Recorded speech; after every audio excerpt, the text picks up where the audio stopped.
Where's my focus going? I can always be upset about something. Where do you tend to focus more? Your past, your present, or your future? We all spend all three, but where do you spend more of your time? Most of us who are achievers tend to focus on the future, but all the joy is in the present. The majority of people spend a lot of time in the past, and the problem is you can't change it. You're constantly focused on what's missing versus what you have. You're focused on what you can't control. And there's two worlds, right? The external world, the internal world. We can't control the external world, we can influence it. The part we can control is what's going on inside of us. And that, we can control what we focus on. We can control the meaning. We can decide the meaning. We're the meaning makers, and we can decide what to do. And when we make those three decisions, we're in control of our life, and all the anxiety and bullshit tends to go away, especially if we're trying to do that to serve something more than ourselves. Because you can't serve something more than yourself and not benefit. When you want some self-esteem, do something worthwhile beyond just yourself. We all know the two emotions that destroy your relationship, your business, your life, it's fear and anger. Those are two extremes. You can't be grateful and fearful simultaneously. You can't be angry and grateful simultaneously. But like you look at somebody like Steph Curry, and you see this guy who, to shoot the ball from almost half court. So he doesn't even look. He turns around and just waves because he knows it's in already. And there's swish, and the crowd goes crazy. And people look at that and go, he's unbelievable. He's unbelievable. It's unbelievable. He's the greatest three-point shooter in history. There's no one like him.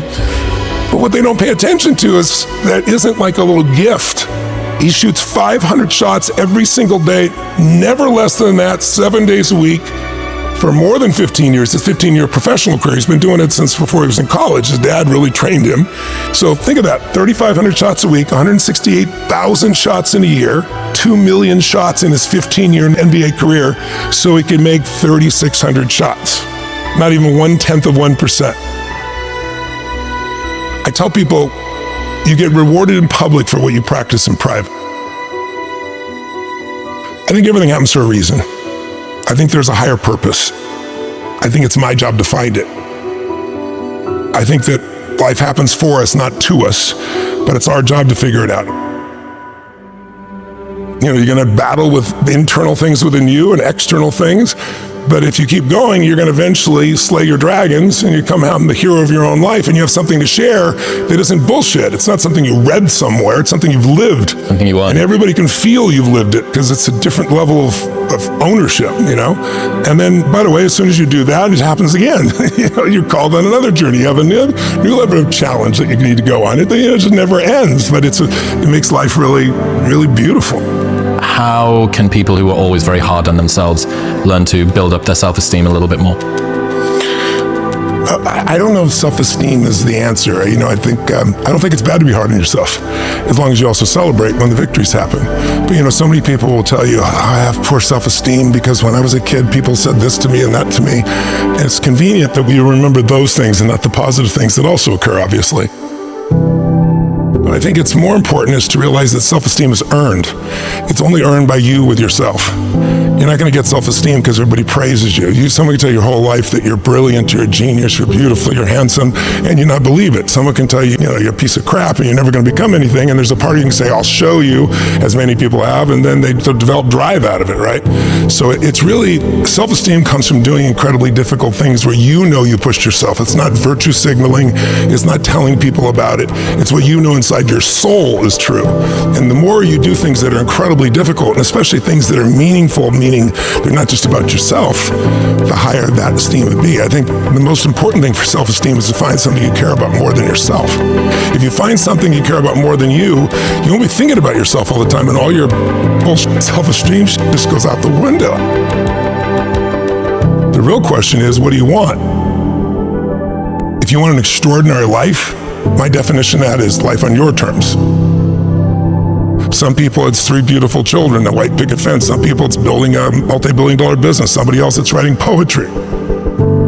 Instead of looking for somebody else, it's like, okay, what do you really want from your life? And aligning yourself with moving forward towards what you really want.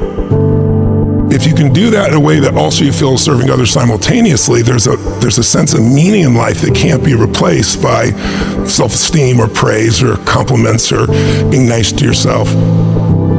And I don't think it's bad to be tough on yourself. I'm pretty tough on myself, I'll be honest with you. Being overly tough on yourself usually comes by making comparisons that don't make sense.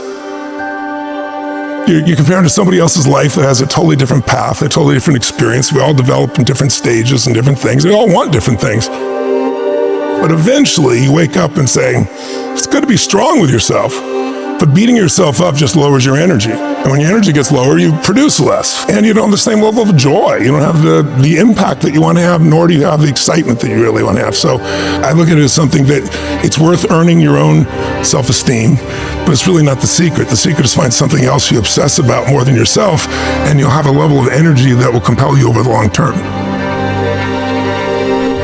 When I began with a fuel, which was like, I'm gonna show them, it was anger that drove me. I'm just gonna show you type of thing. But that fuel doesn't last. And then the next fuel that people tend to use is, I gotta succeed. But there's a little fear underneath that's driving them, which is like, what if I don't? Versus a knowing, it's like, if you give your all every day, your gifts will make room for you. And it's like having a knowingness that things are going to be fine. And then there's the next level, which is you start to know who you are, and you're not trying to prove it to yourself or other people. And it's just, you just want to help. It's the difference between what I would call push motivation and pull, right? Push is, I'm going to make this happen. And it takes tremendous willpower. And I know you have plenty of willpower, I do as well. But there's a limit to willpower, but there's no limit to pull.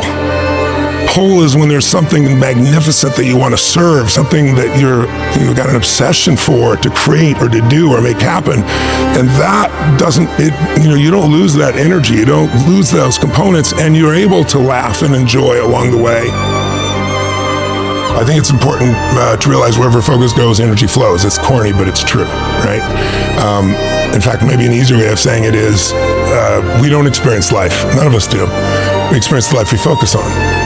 So in any moment, what's wrong is always available. So is what's right. So it's not about being positive. It's about being intelligent. You gotta look at the impact of what you're believing. And you gotta look at and say, where's my focus going? I can always be upset about something. I can always find something to be joyous or at least grateful for, which leads to joy. And I think it's learning to discipline your disappointments. Not allow them to grow and to move on and to use whatever life is giving you. You can make some simple patterns and change your whole life. A focus. The minute you focus on something, your brain has to decide, what does it mean? And meaning is what creates emotion, and emotion is where your life is, right? And so the quality of your life is the quality of your emotions. We all have a pattern of focusing on what we have and at times on what's missing. Which one do you think most people spend more time focusing on, what they have or what's missing? You can engineer your life to have more happiness, but I think the real challenge is thinking so hardly about being taken seriously just represents your fears, right? It's like, I think spiritual development, when people talk about spiritual, not religious development, spiritual development is the level of comfort you can have with just being your real self. And I think that's not an easy task, because we all are trying to be something, but we already are that something we're trying to be. That doesn't mean you can't be better, but it's like accepting and appreciating what you really are, and instead of projecting, something else, takes a lot of pain out of your body, takes a lot of wasted energy out, it gets a lot of fears to just disappear. And I don't have an easy path for that. I think it's the hero's journey. I feel if I work my ass off, now I've done my part, okay, now come through me, let's do this, and it tends to flow. Life happens to me, or I happen to life, but life happens for me. Yes, not to me. Yeah, is a wonderful reframe. Yeah, I really believe it. But you got to dig for it. It's not easy. It's got to be earned, right? Like, wishing for confidence without competence is just delusion. You have no evidence to say that you can do this thing. If you want freedom, if you value freedom, you can't possibly have it as long as you play the victim role.